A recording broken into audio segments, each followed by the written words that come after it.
Hi, Welcome to the Morning Update Sydney. Show.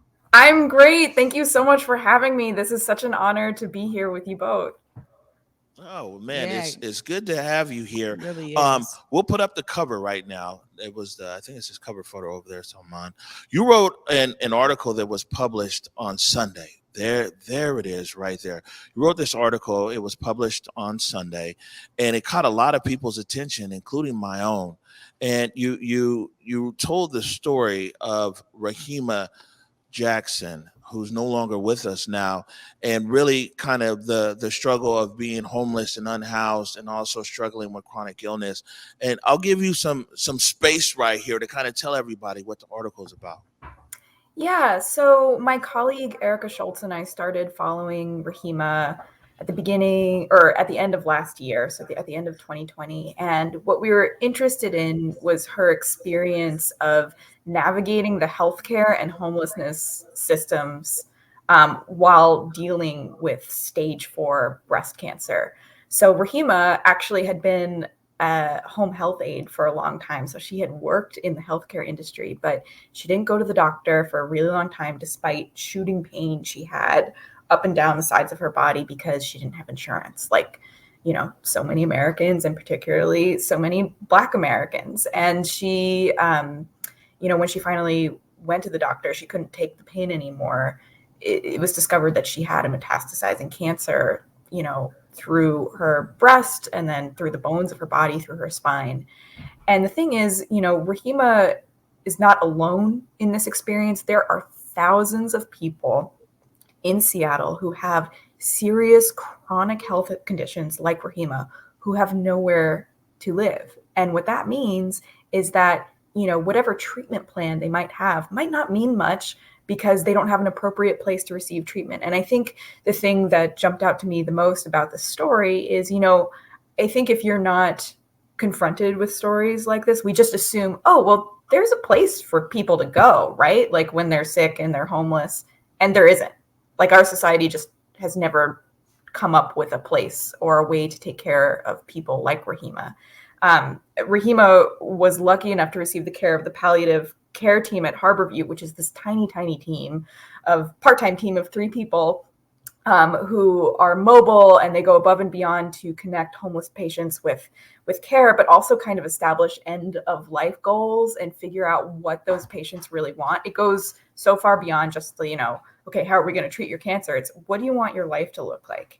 And what do you want your legacy to be? And for Rahima, when she was diagnosed, Rahima was an immigrant from Zanzibar, and she loved music. And for her, she wanted to make an album about what she was going through. So she started recording songs in her hospital bed. Her goal was to share with the world her experience. Don't ignore changes you see in your body. Don't let that anxiety of, if you've had other people in your family die of cancer, don't let that anxiety stop you from going to the doctor because you fear the worst.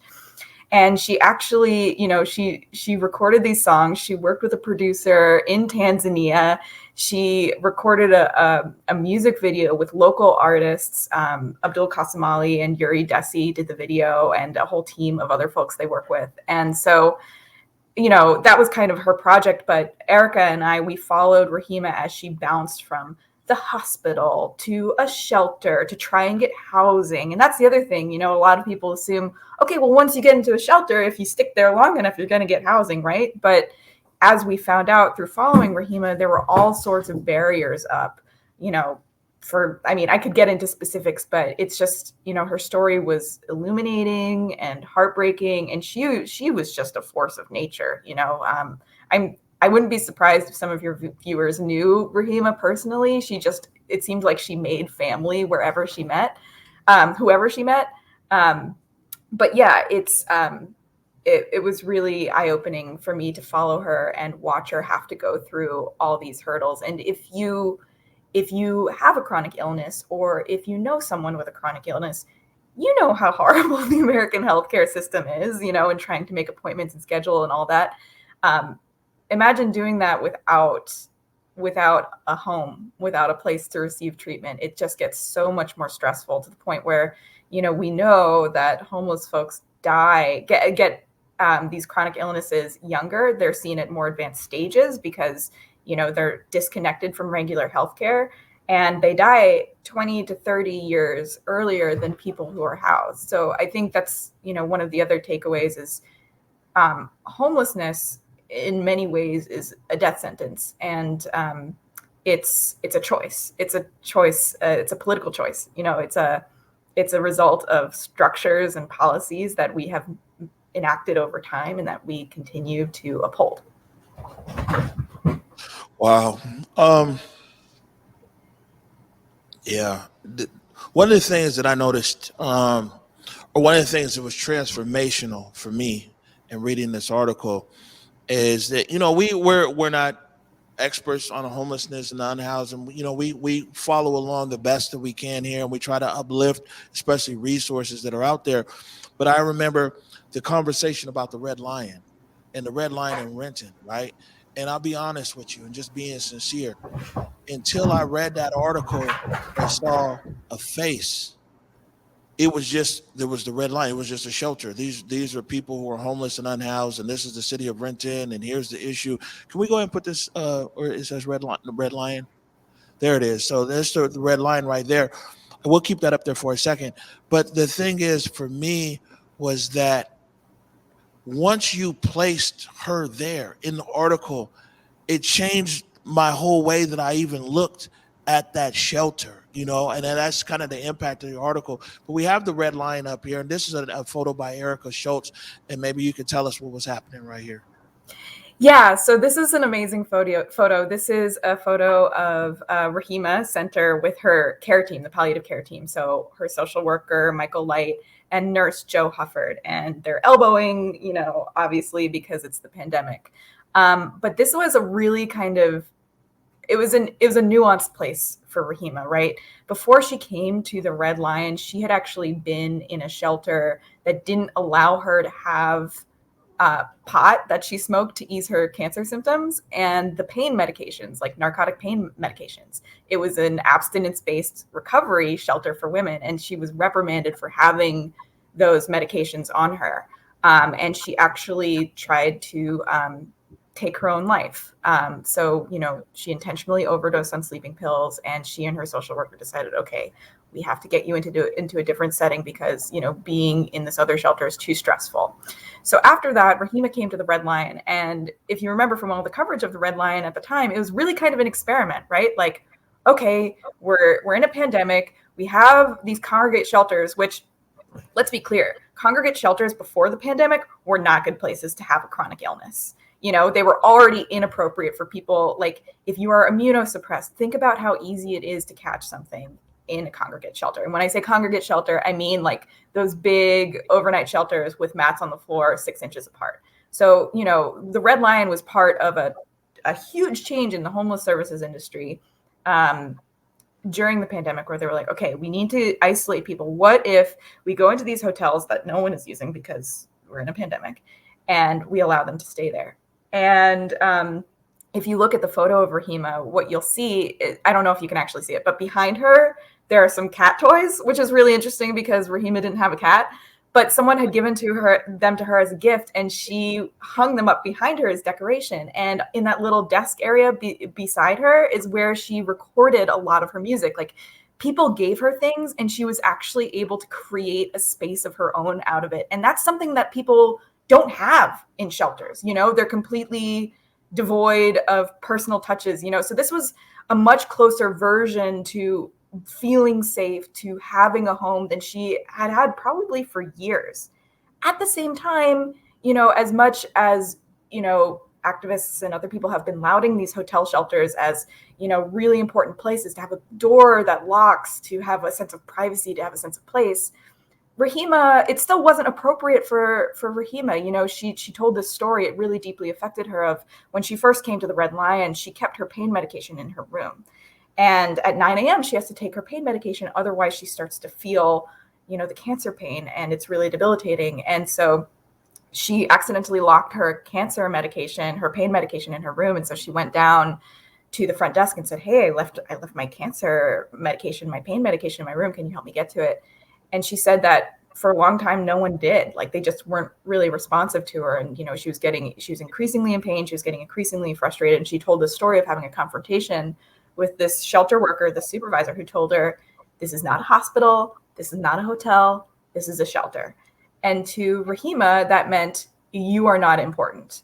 You are not a guest here. We are not here to serve you. And that, I think, that kind of psychological impact of homelessness gets really underplayed, but it's something that affected her deeply.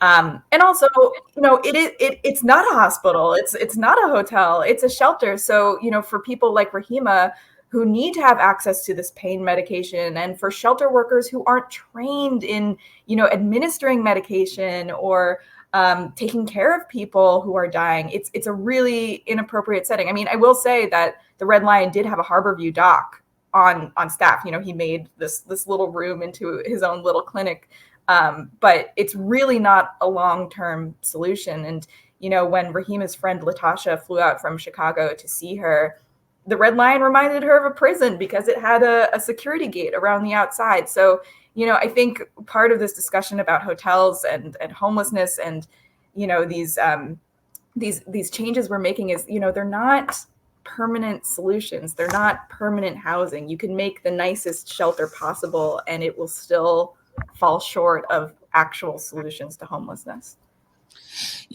I mean, you're just mentioning so many different things in the article that to me were so striking, honestly, Sydney. And one of the themes that I really walked away with after reading this article was there's so much nuance, right, in how people that are dealing with chronic illness and they're unhoused have to try to navigate the systems. And, you talked earlier about certain barriers, and here was one at the Red Lion where Rahima, they're not treating them as hotel guests, even though they had staff there, right, that are used to they're in the hospitality industry. So the idea is that they couldn't foresee, that, we need to kind of just have our human side, our humanity really front facing with these folks, regardless if they're, those from the unhoused or if there were a guest in the hotel. The idea is that they should have been able to be treated as such comes out in your article.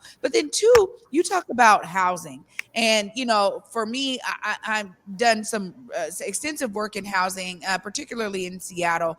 And as soon as Rahima gets that voucher to get an apartment, it's like the golden ticket, right? It really is. And then, going to the first place and being like, man, I'm finally going to get into this building. And there being barriers there. Again, these nuances with how folks have to navigate systems was key to me. Is that also something you really learned as you were following Rahima and her story? Yeah, totally. And I'm so glad that you bring up the housing piece. One thing I did want to say earlier is that, it was shelter staffers. So like people who work for downtown emergency services centers staffing these hotels. But you bring up a good point, about like compassion. There are structural reasons as to why, Rahima may have been treated that way. And it's that shelter workers, the people who are doing the most in our society sometimes, are really low paid and they experience burnout and they don't get the support they need. So, when you have that kind of system set up, that pay structure set up, you cycle through people quickly, they get burned out quickly, there's compassion fatigue, etc. But anyway, I'm on a tangent. Anyway, housing. Yeah. So in the story, and what happened is Rahima gets this rare federal voucher. These, you're right. It's like the golden ticket. It will pay for $1,500 something for an apartment. And that's more than I pay for my rent. Like, that is huge.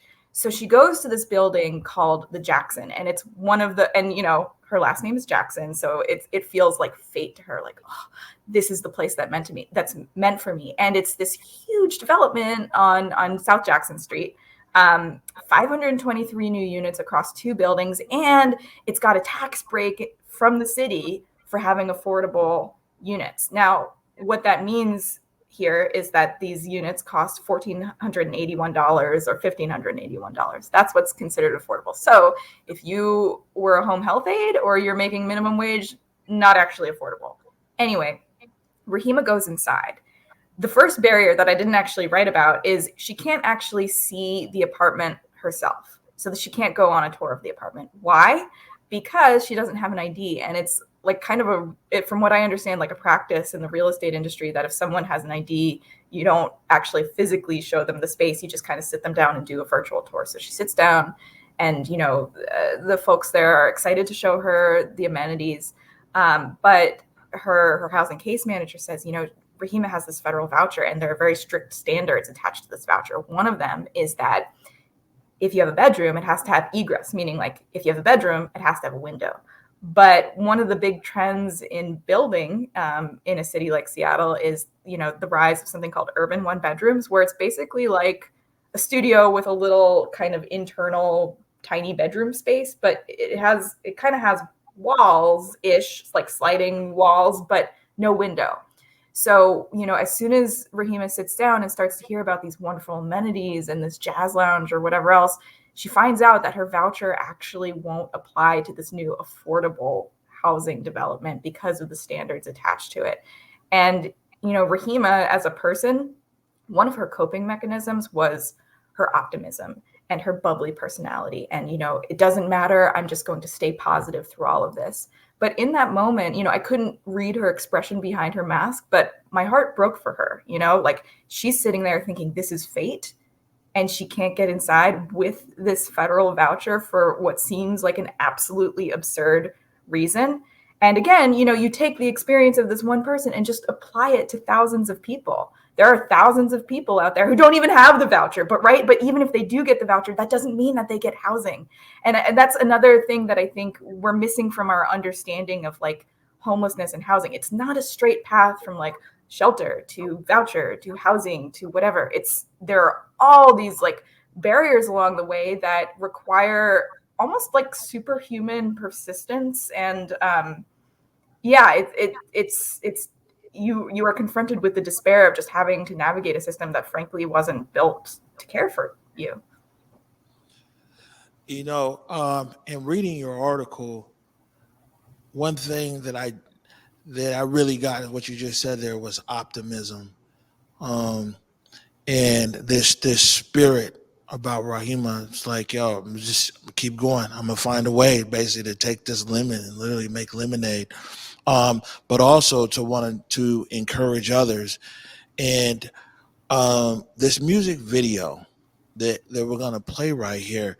I mean, it's amazing because the title of it is "Thank You, Seattle." Is the title of the video. Maybe you can set it up for us real quick, Sydney, before we play it. Yeah, so, it's a little bit of a contradiction because what I wrote about and what I wrote in Rahima's story is how Seattle, structurally doesn't really care about people like her. But at the same time, Rahima felt this immense gratitude to her care team, to the individual people she had surrounded herself with. So her social worker and her nurse on this tiny palliative care team, her doctors, she felt like even though she was going through this, even though she was facing all these obstacles, she had immense gratitude. And I think that gratitude is what allowed her to survive for so long. And you'll see that reflected in her music. It won't be my EP without finishing and say thank you for the people who came and joined me and support me. It's my time to be open and to tell about this enemy. Enemy that has no compassion, enemy that has no fear, enemy that has no love for us. I find the urge to stand up and say that we should not fear the enemy. His name can suffer a long time, a long, long time. We should not fear the enemy.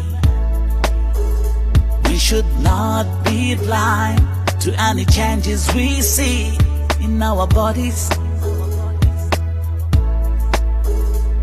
I believe if we unite and have the same strength, we can be winners. So it's my time. It's my time to be open and to tell about this enemy. Enemy enemy that has no compassion, enemy that has no fear, enemy that has no love for us. Us. Thank you, Seattle, Washington State, for opening the door for me, for making me feel I'm home. And this is my home. Seattle is my home now. I want to thank San Francisco Hospital, Federal Way. You did everything you could, and you came up with a solution. It was a solution, it was something you saw after the test. You're the one who found I have cancer. You did everything you could to send me to the place I can be with the right people and the right doctors and the right environment.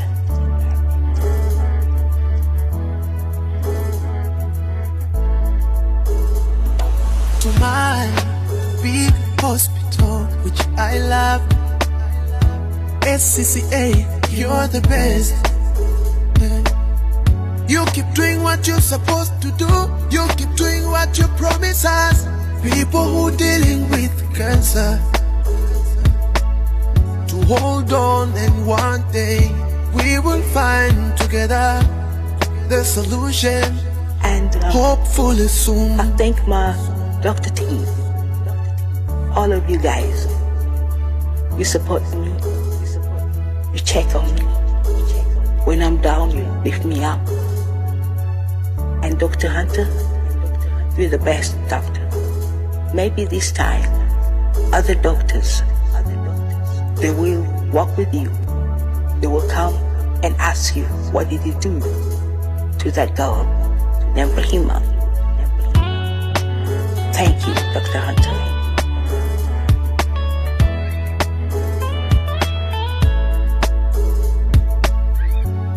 It's my time to be open and to tell about this enemy. Enemy that has no compassion, enemy that has no fear, enemy that has no love for us. But like I told cancer, get nothing on me. Cancer, me don't give a crap. And cancer, today, I'll tell the whole world, we're gonna bury you. 3 o'clock in the afternoon. I love you, all my friends around the world. Let's get together, let's come together and finish this cancer. This is our baby. And now we're done to tell my story.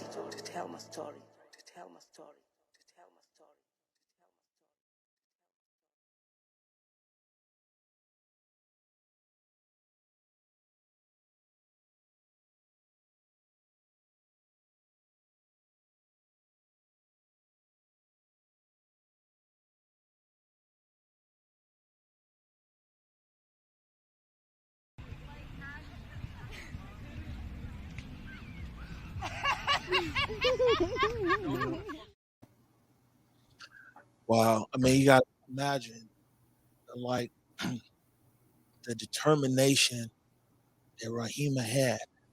There's somebody who's facing death, who's in a situation of being homeless, moving from place to place, but she was determined to still be thankful. The intentionality to just be thankful, regardless, to be thankful, and to record the song and be able to team up with these guys here and make a music video. But that'll tell you something, that even this woman is gone, but you can still feel that how intentional she was to say thank you. You know, I agree 100%. And this is when you're talking about that optimism. You know, there's a lot of folks that are unhoused that share that. It's something that allows them to continue on and to keep going. And I know that it carried her to actually her receiving a unit, an apartment where she could actually live. And I know that we have a photo it just brought so much joy to see this photo of her finally in her home. Tell us about that. Yeah, so this is Rahima in her new apartment with her social worker Michael Light and her housing case manager Josh Torgrosa. And I think in this moment they're putting together furniture, they're deciding where things are going to be. And in this unit, the really cool thing is that if you stood at that window on clear days, you can see Mount Rainier. It's actually an amazing view. And Rahima and Michael and Josh had all these plans for how they were going to furnish the place. Rahima had these plans that she was going to finish her album.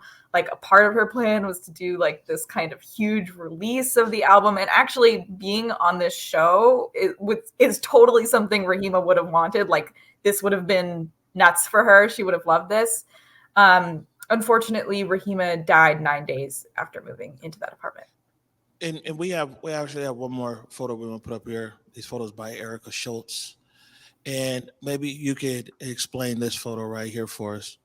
Yeah, so Rahima is holding a little decoration for her new apartment that says the future is bright. And this moment really stuck out to Michael Light, her social worker, 2 weeks later when he had to come back and pack up all of Rahima's things that they had just helped her move into the apartment with. This is the image that stuck in his brain. It's her having this moment of hope. And, before Rahima moved into her new place, she was outside of medical respite, which is this shelter. It kind of attached to the hospital. So doctors don't have to discharge people directly to the street, although, it's time limited. You can't stay there forever. And a lot of people do get discharged to the street.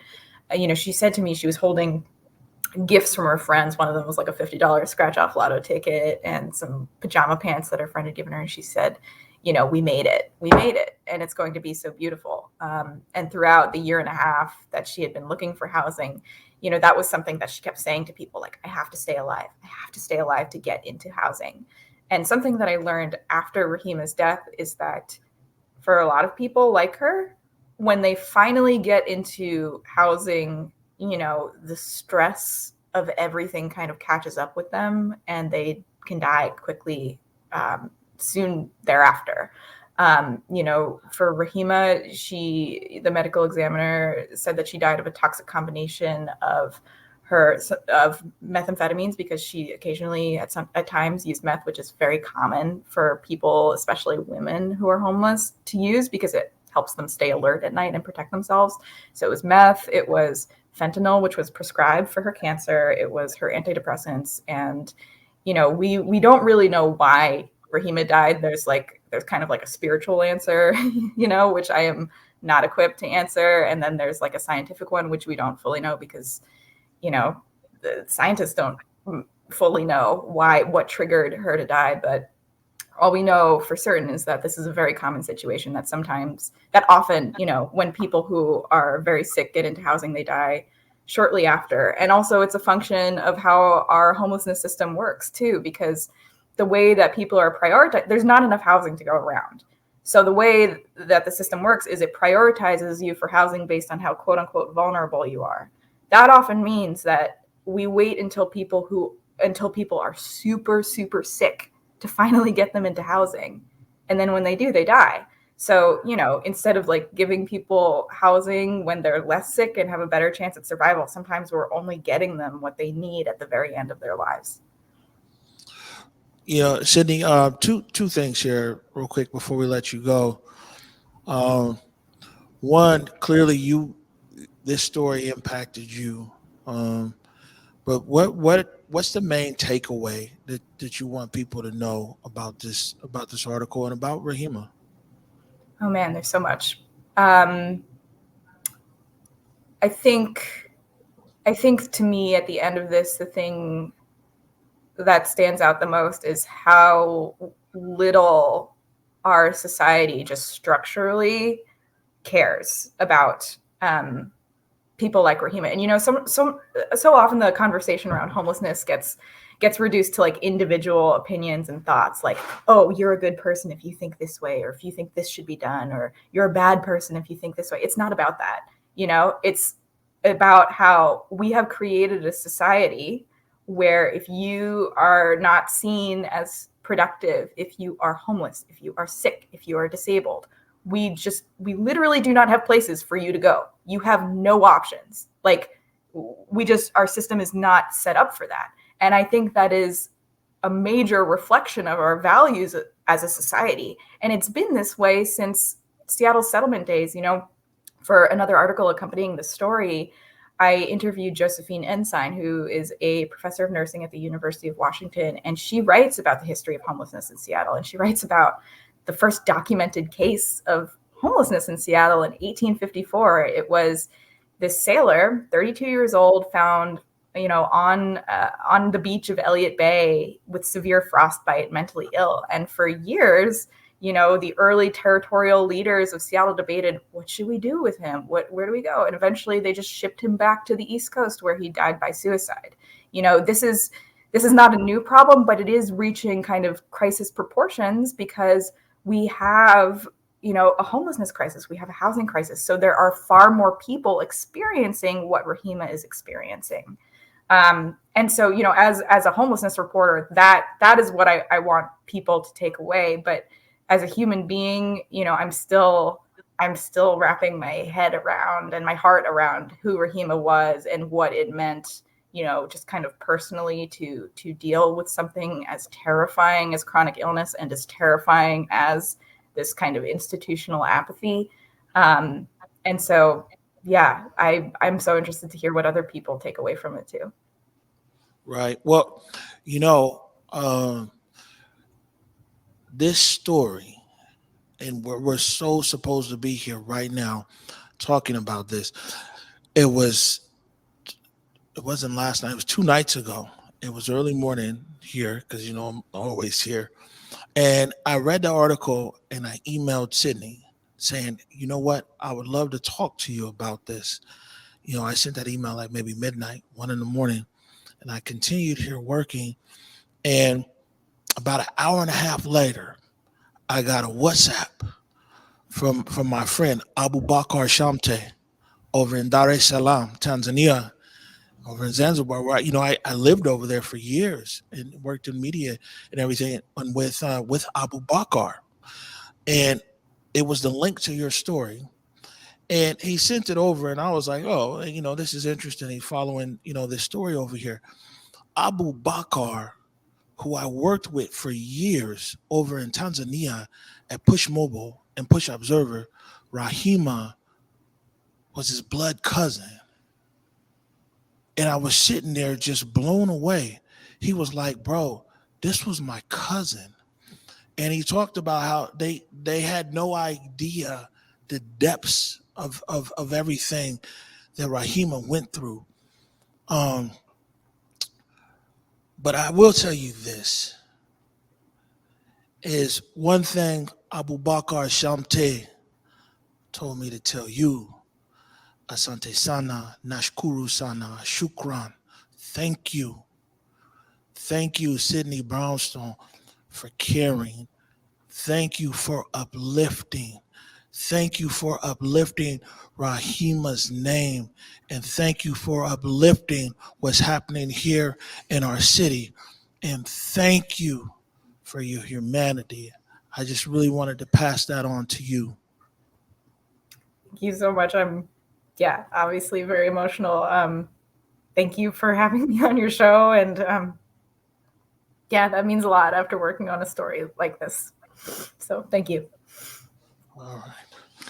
We'll go wide right here. I am glad the camera hasn't been on me. I am so impacted by this, and I extend that thank you so much, because I learned so much. And we talk about the nuances all the time, the working poor. We talk about people dealing with mental illness, chronic illness. But this right here, this personal account of Rahima's life was so impactful for me. So, Sydney, keep doing what you're doing. You're doing a phenomenal job. Thank you for highlighting this for all of the city and beyond to see, because it's important that we uplift our people. All of these people are our people. Nobody should be thrown away. And I just thank you so much for following Rahima and understanding and spotlighting all of these details so that we can get it too. So appreciate your work. Thank you, Trey. Thank you, Amari. Thank you to Erika Shultz, who did this beautiful videography and photos. Go check it out on the Seattle Times to see it. It tells a completely different story than the one I just told you, like more about Rahima's humanity. And yeah, I appreciate the work you both are doing. Thank you so much. All right. Hopefully we're going to see you again soon, huh? Yeah, that would be great. All right. Awesome. Have a good day, Sydney. Bye, Thanks, Sydney. Wow. Yeah. I mean, just phenomenal all around when we talk about the importance of storytelling and journalism and digging deep. That was such a great example of it all. Well, you know, I think the best thing is that, and we talk about, I told my mama this morning, I said, Mama, what a blessed, amazing, charmed life that I've lived. It's crazy because in the 10 o'clock hour, they're talking about this police ruse, but in the 11 o'clock hour, imagine all this crisscross zigzag life I've lived around the world, that we got an opportunity to uplift Rahima. And it's like I worked with her cousin for years over there. And I know I'm still bugging over that. But I think the best thing is, man, Sydney reminds us that, like, man, when you just sprinkle in a little bit of humanity, when you could just tell a little bit of somebody's story, you know, we all kind of act a bit different because it gives us a reason to care. Absolutely. And it's uplifting, to be honest, to understand that people in Rahima's situation are moving with the optimism, that level of optimism that Rahima had. And we heard it in her song. I'm just so grateful because Sydney made it clear that if Rahima could see that her music video debuted right here on Converge, that we shared that and aired it for the public, you know, how powerful, you know, she would feel in that moment. So it just did something for me, for us to be able to play her video here today and to really share her story.